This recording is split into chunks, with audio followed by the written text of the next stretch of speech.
Bonjour, dans cette petite vidéo, je vais vous apprendre à utiliser le retracement de Fibonacci, un outil très intéressant si vous voulez améliorer vos performances en trading. Donc je ne vais pas m'attarder sur le sujet, je vais vous présenter deux marchés qui vont nous intéresser pour l'utilisation du retracement de Fibonacci. Premièrement, le marché haussier, c'est un marché qui établit des impulsions haussières supérieures à ses impulsions correctives.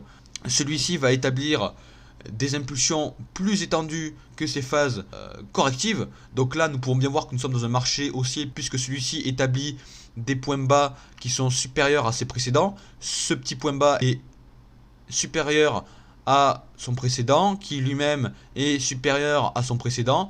Donc là, nous évoluons bien dans une tendance de fond haussière. Et ce qui va nous intéresser, c'est de prendre donc notre petit outil Fibonacci et de savoir quand est-ce que cette petite phase corrective risque de se terminer, afin donc de trouver un bon point d'achat pour bien se placer correctement. Donc là, je vous avais dessiné un marché haussier. Maintenant, je vais vous dessiner un marché baissier qui va aussi nous intéresser dans l'utilisation de notre petit outil.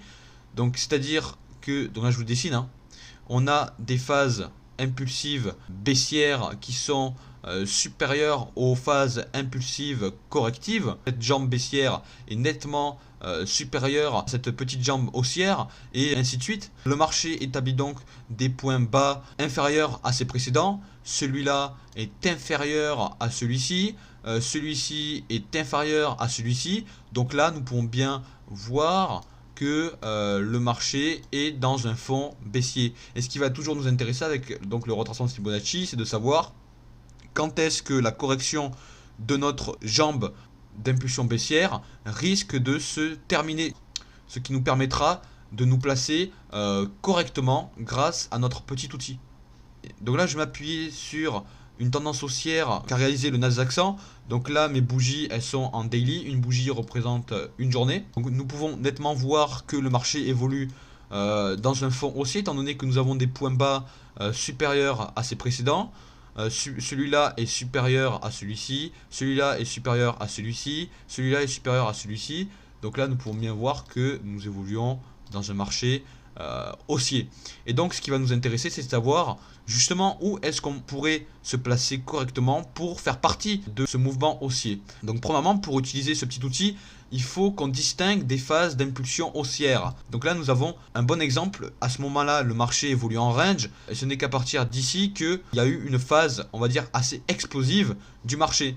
Et donc, ce qui va nous intéresser de savoir, c'est de savoir où est-ce que la correction de cette jambe risque de se terminer. Donc on va prendre le point le plus bas de cette jambe haussière et on va reporter notre petit Fibonacci sur le point le plus haut de celle-ci. Il se trouve que le point le plus haut se trouve ici. Donc là je clique et je vais coulisser mon Fibonacci sur la droite. Et qu'est-ce que je peux remarquer? Je peux remarquer tout simplement que la phase corrective qui a précédé notre jambe impulsive haussière s'est terminée sur un nombre Fibonacci qui est un nombre d'or, puisque c'est le nombre 0,5. Ce qui signifie tout simplement que cette correction a retracé 50% de notre jambe haussière. Ce niveau était un bon point pour se placer à l'achat. Bien évidemment, il aurait fallu d'autres indices pour qu'on puisse se placer. Il aurait fallu qu'on se mette sur des unités de temps plus courtes, afin de savoir si par exemple à ce niveau-là nous avions une divergence validée par la cassure de la zone de neutralité du RSI, si à ce niveau-là nous avions un croisement de moyenne mobile, etc. Ici, il ne fallait pas initier une position acheteuse juste parce qu'on a un chiffre d'or. Le marché aurait pu très bien enfoncer encore plus ce niveau et au final pas tout simplement rebondir sur ce niveau-là, mais repartir en range au lieu de repartir dans une phase haussière. Il faut donc avoir plus de signaux que un nombre Fibonacci, mais cet outil peut bien nous aider pour trouver un point d'achat. Allons maintenant sur une autre jambe haussière. Donc par exemple celle-ci.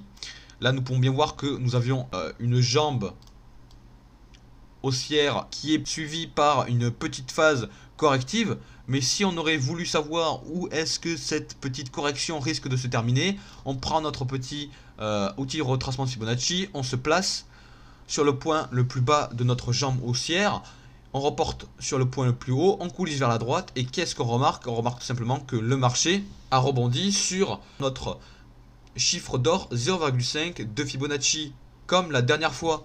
Et ce n'est qu'à partir de là que le marché a fini sa phase corrective et a pu entamer une dernière jambe haussière afin de se retourner par la suite. Donc maintenant nous allons utiliser le petit outil dans un marché baissier. Donc là nous avons des points bas qui sont tous inférieurs à leur précédent. Ce point bas ici est inférieur à ce point bas qui est là. Ce point bas qui est ici est inférieur à ce point qui est là. Bref, vous voyez bien que nous évoluons donc dans un marché baissier.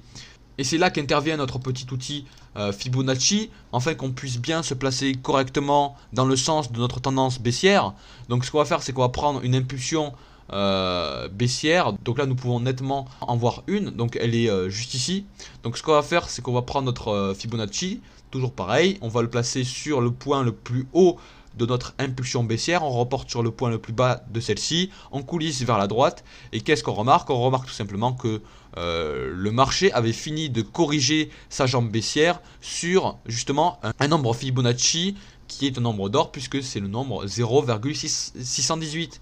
Ce qui signifie que cette petite correction a retracé 61,8% de sa précédente jambe baissière. Ce niveau-là était donc un bon point de vente. Il aurait fallu bien évidemment avoir la confirmation d'autres signaux pour pouvoir initier notre position vendeuse en allant sur des unités de temps plus courtes et en essayant de trouver, comme j'avais dit précédemment, des divergences ou bien des croisements entre moyennes mobiles, etc. Analysons donc une autre impulsion baissière. Donc moi je vais prendre par exemple celle-ci. Là nous pouvons bien voir que nous avons une impulsion baissière qui s'établit de 13 709 jusqu'à 10 435. Donc ce que nous allons faire, c'est qu'on va prendre notre outil Fibonacci, on le place sur le point le plus haut. Donc on prend l'ombre de la mèche, elle compte aussi. On reporte sur le point le plus bas de cette impulsion baissière. On coulisse vers la droite. Donc là hop, je le prends. Et qu'est-ce que je remarque? Je remarque simplement que notre correction de notre phase impulsive baissière s'est terminée quand celle-ci a touché le niveau des 0,5 de Fibonacci, qui est d'ailleurs un chiffre d'or très puissant. Quand il a touché encore une fois le niveau des 0,5, même s'il a certes un petit peu enfoncé, il a quand même touché. C'est à partir de ce moment-là que le marché s'est véritablement enfoncé, ce qui prouve donc l'efficacité de ce petit outil. J'espère que cette vidéo vous aura plu. Si c'était le cas, n'hésitez pas à vous abonner et à lâcher un like. Moi je vous dis à la prochaine vidéo. Au revoir.